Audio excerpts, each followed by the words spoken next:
I couldn't speak. I felt my whole body starting to itch, which always happens to me when I'm nervous. Before I could respond, the man continued. He started reciting personal information, my full name, my address, details about my life that no stranger should know, details that no stranger could know. My mind was racing, trying to make sense of it. I wanted to pull over on the side of the road, but I kept driving like I was in some kind of trance. I considered shouting at him, but decided that anger wasn't the best resource in a situation like this. After he paused for a few tense moments, I finally spoke. I asked him what he wanted in a steady voice, trying to hide the fear I was feeling. The voice paused before delivering the words that made my blood run cold. He said that he wasn't here for me, that he was here for Catherine. Hearing my girlfriend's name was about 100 times more terrifying than hearing my own, and the horrified expression on her face told me that she was just as shocked as I was. I blurted out that I didn't know a Catherine, that he must have the wrong number.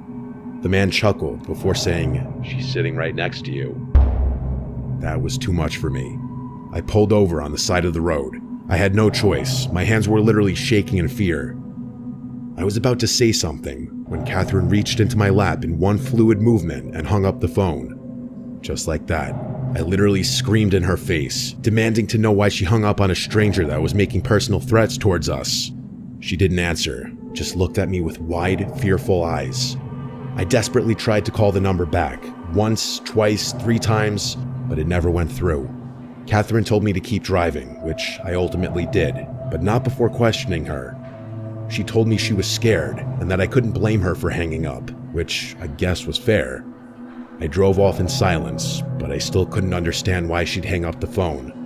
I don't know whether I was more furious or afraid. Part of me was expecting that number to call back, but after about 10 minutes, I felt like it was increasingly unlikely. At one point, I looked over at Catherine and saw tears in her eyes. She told me she didn't feel safe, which I empathized with. Something in the pit of my stomach gnawed at me though.